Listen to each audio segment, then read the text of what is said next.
जय स्वामीनारायण। श्री स्वामीनारायण गुरुकुल राजकोट संस्थान आयोजित SGS ऑनलाइन एज्युकेशन में हूँ संजय रावल आपનું हार्दिक स्वागत करूँ छूँ। આજનો વિષય છે ગણિત, ધોરણ 5 માં ગણિત વિષયની અંદર આપણે આજે કેટલા ચોરસ એના વિશે આપણે જોઈશું। ગયા લેક્ચર્સની અંદર આપણે જે આસિફ હતો એ આસિફનો આકાર જે છે એ કાંઈક પીળો ભાગ અને લીલો ભાગ જે છે એ આપણે જોઈ ગયા હતા। હવે આજે આપણે સુરુચિએ નીચે મુજબનો આકાર દોર્યો, શું તે સાચી છે? વાદળી ભાગનું ક્ષેત્રફળ કેટલું છે તે સમજાવો। તો અહીંયા આપણને આકૃતિમાં આપેલું છે લીલો ભાગ જે છે એનો આકાર જે છે આટલો છે અને ત્યાર પછી આ જે ભાગ છે નીચેનો ભાગ એ વાદળી ભાગ છે। તો આપણે આ આકારનું ક્ષેત્રફળ જે છે એમાં વાદળી ભાગનું આકારનું ક્ષેત્રફળ કેટલું થાય એ સમજવાનું છે। તો અહીંયા આપણે જોઈ લઈએ કે આ 1 ચોરસ સેમીના 1 સેમી આ છે, ત્યાર પછી આ અડધાની ઉપર છે ભાગ, તો આ એને પણ આપણે 1 ભાગ ગણી નાખશું। હવે અડધા ભાગ જે છે એને પણ આપણે અહીંયા 1/2, આને પણ આ અડધાથી વધારે ભાગ છે માટે આપણે આને 1 રાખીશું। જો આપણને 1 2 3 4 5 અને આ ભાગ જે છે આપણને અડધો મળે છે તો આપણે અહીંયા 1/2 લખી નાખીશું। તો ટોટલ જે છે એ આપણને કેટલો ભાગ મળે છે કે 6 ચોરસ સેમી ભાગ જે છે આપણને મળે છે। જો આકૃતિની અંદર આપણને અહીંયા જોવા મળે છે। હવે આપણે એને લખીએ કે લીલો ભાગ જે છે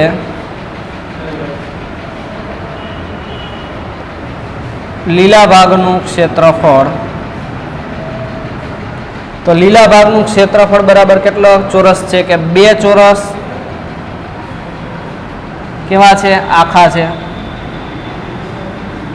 પ્લસ એની અંદર અડધા ચોરસ કેટલા છે તો કે 1 2 3 ને 4 1/2 ચોરસ છે, અડધા કેટલા છે 4 ચોરસ છે। તો આ બંનેનો આપણે સરવાળો કરીએ તો કે 2 વત્તા 2 અડધા એટલે કે 2 2 ગયા તો 2 2 ચોરસ, તો 2 ને 2 4 ચોરસ સેમી જે છે, તો 4 ચોરસ સેમી જે છે એ કોનું ક્ષેત્રફળ થયું? લીલા ભાગનું। હવે વાદળી ભાગનું ક્ષેત્રફળ આપણે જોઈએ તો વાદળી ભાગની અંદર આપણને 4 ચોરસ આખા છે, સોરી 5 જે છે આપણે આખા લેશું। તો વાદળી ભાગનું ક્ષેત્રફળ બરાબર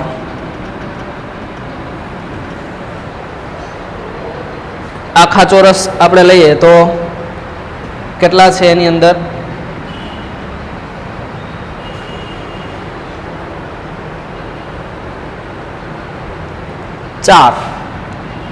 ચાર ચોરસ સેમી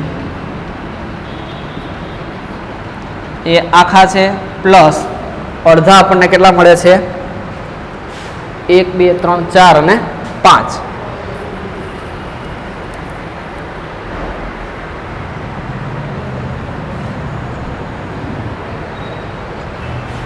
આને આપણે 4 જે છે અડધામાં કન્વર્ટ કરેલો છે માટે આપણે આને અડધો લેશું, બરાબર છે, અડધામાં 4 સેમી। ત્યાર પછી અડધા ચોરસ જોઈએ તો કે 1 2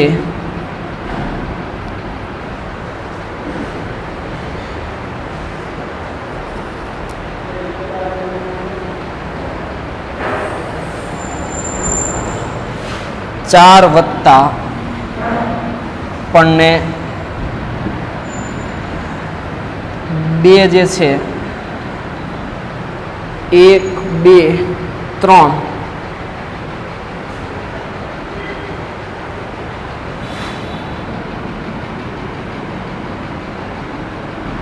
4 1/2 સેમી, બરાબર। તો આપણને આ પણ કેટલા મળશે? 4 ને 2 6 ચોરસ સેમી જે છે એ 6 ચોરસ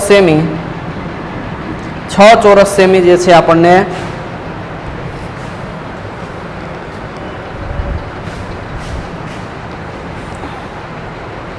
ટોટલ 6 ચોરસ સેમી છે,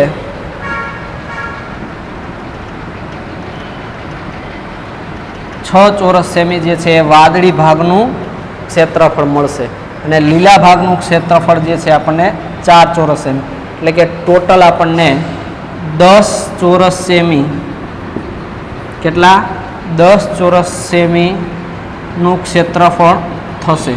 આ આખી જે આકૃતિનું ક્ષેત્રફળ છે એ આપણને ટોટલ 10 ચોરસ સેમી જે છે એ ક્ષેત્રફળ થશે. હવે આપણને અહીંયા આકાર બીજો છે, તો આ બીજો આકાર આપણને તમે કઈ રીતે પૂર્ણ કરી શકો છો તો એ વિચારો.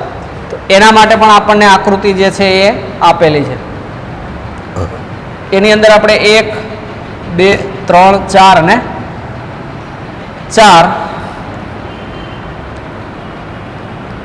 4 ખાના જે છે એ આખા આપેલા છે, પ્લસ અડધા ખાના કેટલા આપેલા છે 1 2 3 અને 4, પ્લસ 4 1/2 એટલે કે અડધા ખાના છે. તો અહીંયા આપણે 4 વત્તા 2 એના બરાબર 6 ચોરસ સેમી જે છે એ નીચેનો ભાગ થશે. ઉપરનો ભાગ આપણે જોઈ લો કે 1 અને 1 અહીંયા છે, 2 આ અડધો ભાગ છે, આ અડધો ભાગ છે, આ અડધો છે ને આ પણ અડધો છે. તો ટોટલ આપણને કેટલા થશે 6 ચોરસ સેમી નીચેનો આ ભાગ હતો એ નીચેનો ભાગ જે છે અહીંયા એનું આપણને 6 ચોરસ સેમી મળે છે. ઉપરનો ભાગ જોઈએ તો કે એની અંદર 2 ખાના જે છે એ આખા છે, પ્લસ અડધા જે છે એ 4 ખાના છે, એટલે કે 4 1/2 અડધા ખાના.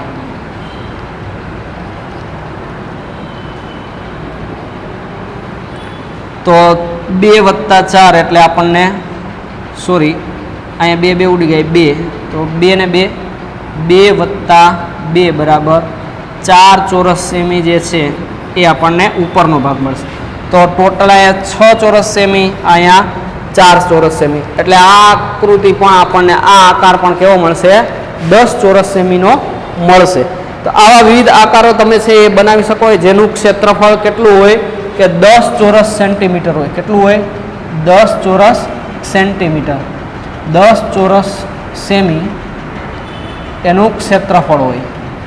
બરાબર છે, એટલે કે ટોટલ એ જે છે એ 10 ખાના ચોરસ જે છે એ જગ્યા રોકતી હોય એવો આકાર જે છે આપણે દોરી શકીએ છીએ. ત્યાર પછી મહાવરો જે છે એની અંદર આપણને આકૃતિ આપેલું છે ને એનું આપણને ક્ષેત્રફળ 4 ચોરસ સેન્ટીમીટર આપેલું છે.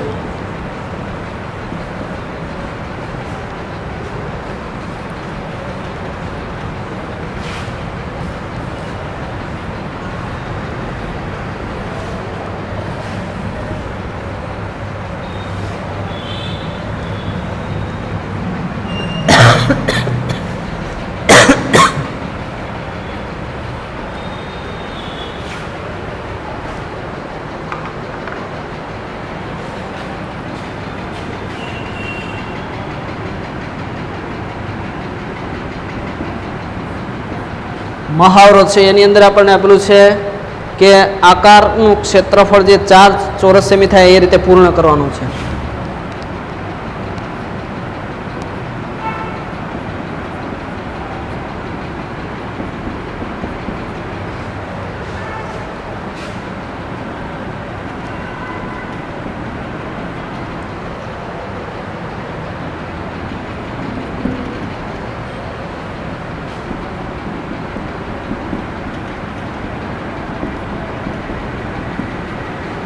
આકારનું ક્ષેત્રફળ 4 ચોરસ સેમી, એટલે કે 4 ચોરસ સેમી એનું ક્ષેત્રફળ થાય તે રીતે આકાર પૂર્ણ કરો.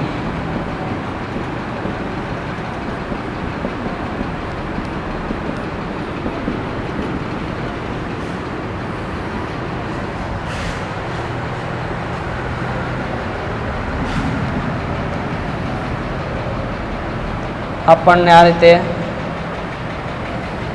ચોરસ જે છે આપેલો છે.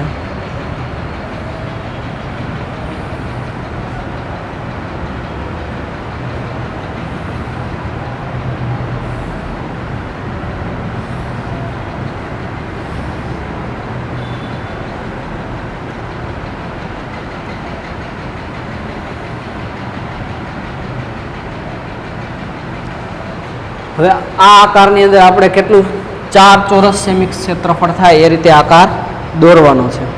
અને આપણને અહીંયા આપેલું છે એક લાઈન આ રીતે, બરાબર. હવે આ જે ક્ષેત્રફળ છે એનું 4 સેમી થાય એ રીતે આપણે આકાર જે છે દોરવાનો છે. તો એના માટે આપણે આકાર દોરીએ.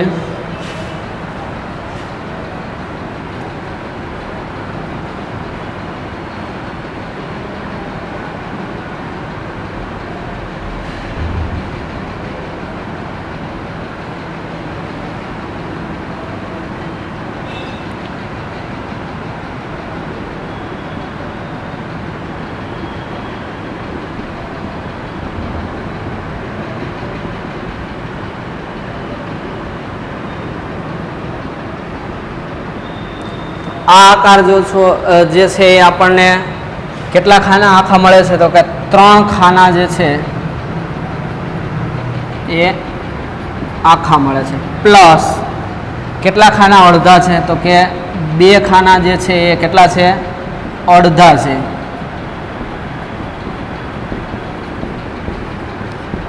તો આપણે અહીંયા સરવાળો કરીએ કે 3 ચોરસ સેમી વત્તા 2 અડધા એટલે કે 1 આખો, એટલે 1 ચોરસ સેમી. તો 3 અને 1 4 ચોરસ સેમી જે છે એ આપણું ક્ષેત્રફળ આકાર જે છે થશે. તો આપણે આ રીતે નીચે આપેલ આકારની બાજુ જે છે આકારનું ક્ષેત્રફળ 4 ચોરસ સેમી થાય એ રીતે આપણે આકાર જે છે પૂર્ણ કરેલો છે. તો આવી રીતે બીજી અલગ રીતે પણ તમે આકાર જે છે દોરી શકો છો કે જેનું ક્ષેત્રફળ આ રીતે 4 ચોરસ સેન્ટીમીટર થાય. ત્યાર પછી આપણને આપેલું છે કે ચિત્રની અંદર એક આકાર જે છે એનું ક્ષેત્રફળ 2 સેમી હોય, એટલે કે 2 ચોરસ સેન્ટીમીટર થાય એવો આકાર પણ આપણે જોઈએ.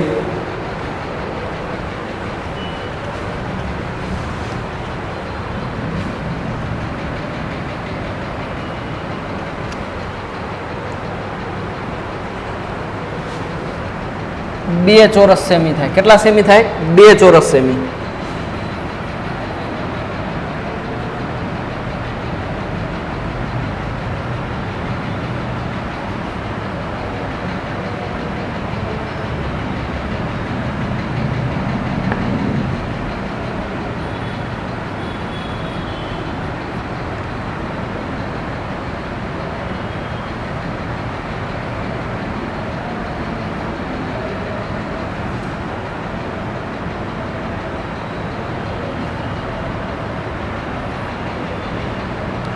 એના માટે આપણને જે છે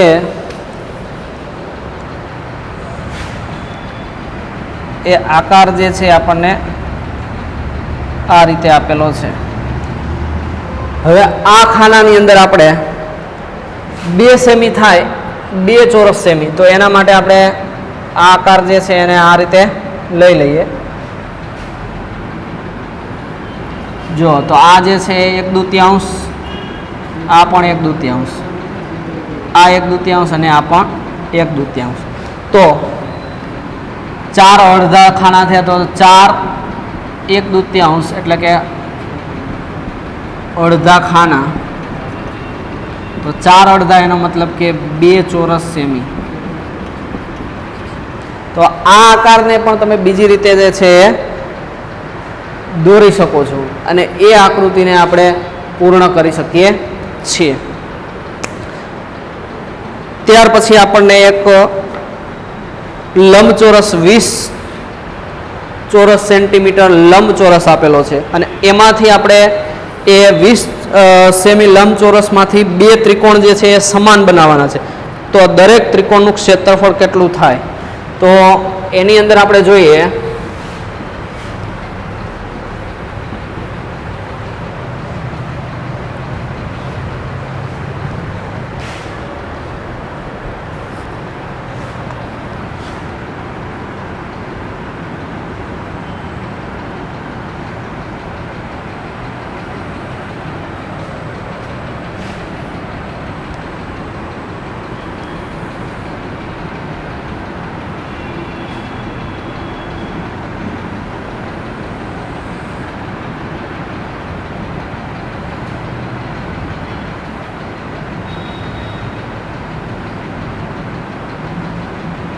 1 2 3 4 5 6 7 8 9 ને 10 તો ટોટલ આપણને કેટલા 1 2 3 4 5 6 7 8 9 10 10 2 20 સેમી જે છે એ 20 ચોરસ સેમીનો એક લંબચોરસ આપેલો છે. હવે એની અંદર આપણને લંબચોરસમાં એક સીધી રેખા એવી રીતે દોરો કે જેથી બે ત્રિકોણ બને અને દરેકનું ક્ષેત્રફળ કેટલું થાય કે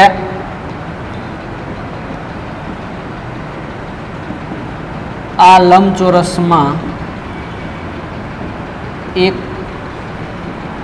સીધી રેખા દોરો કે જેથી બે ત્રિકોણ બને. કેવા?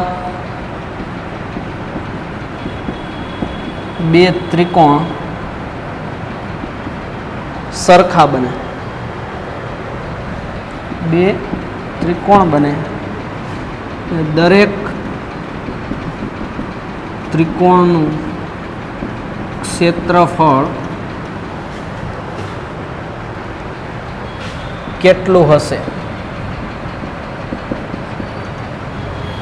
તો અહીંયાથી આપણે એક સીધી રેખા દોરીએ કે જેનું ક્ષેત્રફળ આપણને કેટલું મળશે એ જોઈ શકીએ.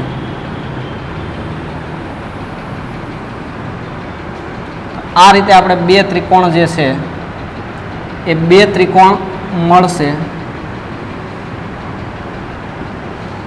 જેનું ક્ષેત્રફળ કેટલું થાય. તો અહીંયા આપણે જોઈ શકીએ છીએ કે બે ત્રિકોણ જે છે એ આપણને અહીંયા મળે છે.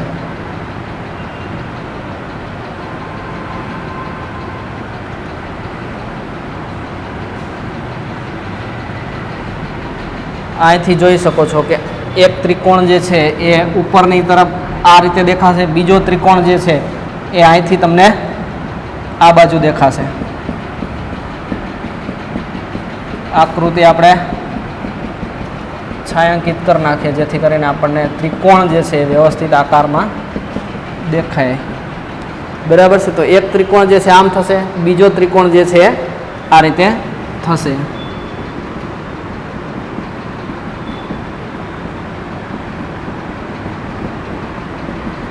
આ બંને ત્રિકોણ જે છે એ બંને ત્રિકોણનું માપ કેટલું થશે? તો આ બંને ત્રિકોણનું માપ આપણે જોઈએ તો કે દરેક ત્રિકોણનું ક્ષેત્રફળ બરાબર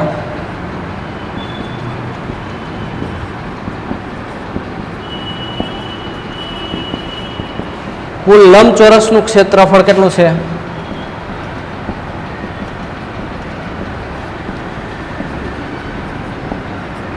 ભાંગા 2.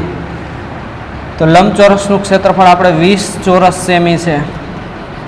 20 ચોરસ સેમી ભાંગા 2 તો 20 2 10 20 એટલે કે 10 ચોરસ સેમી એ દરેક ત્રિકોણનું શું થશે? એ માપ થશે.